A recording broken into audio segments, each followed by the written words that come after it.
大家好，欢迎来到快乐手工。今天啊，我又看上了我们家这个米的米提手了哈，哇，要拿它做一个又好看又实用的小手工。首先呢，我们来剪2片铺棉哈，铺棉的尺寸长度呢24厘米，宽度呢18厘米。我们在这边呢打上2个圆角，圆角的幅度我们可以打得稍微大一点哈。然后一片呢，我们烫在面料上，放了1厘米的缝缝。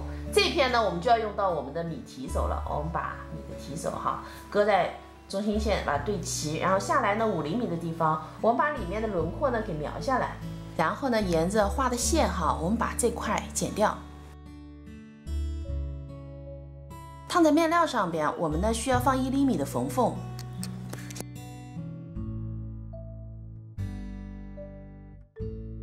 主体材料呢，我们还需要同样大小的2份李子。接下来呢，在铺棉上面画2个脚掌哈，那我就随意画了哈。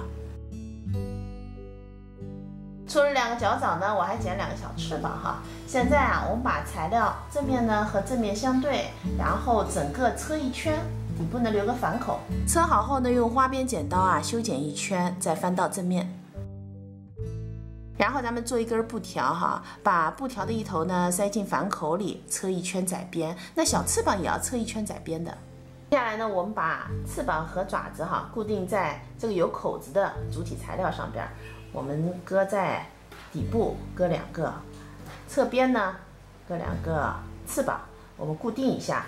后片上面呢，我们来固定上一根带子哈，也是冲下，我们这样车一条线。现在呢，零碎固定好了哈，我们拿出我们的里子，把它叠齐哈，面子和里子，然后呢车上这2个圆弧。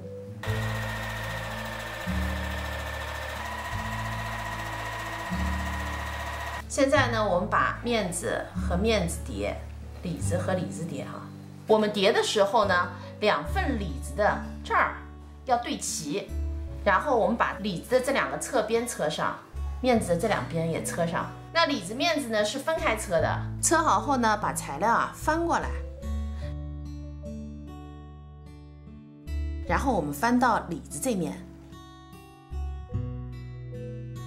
这是底部材料，面子1份啊，里子1份。面子上呢烫了180克的铺棉，铺棉的尺寸呢是一个直径12厘米的正圆哈，放1厘米的缝缝，把2份材料呢叠齐，车1圈，毛边啊用包边带给包上。底合好以后呢，我们沿着刚才铺棉的口子哈，我们把它剪开。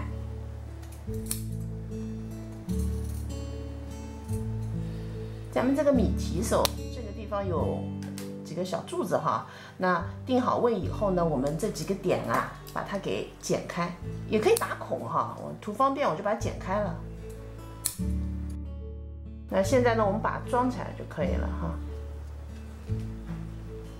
最后呢，我来给它缝2只眼睛。怎么样，朋友们，做好了？是不是跟个二傻子似的，丑萌丑萌的哈？这个是放卷纸的一个小手工，那我可以放着哈，这样耷拉下来，我觉得效果会比较好点，还可以弄个钩子呢，把它给挂起来。这期视频内容啊，就是这些了。感谢您花宝贵的时间来看我的视频，记得要帮忙点赞，咱们下期再见。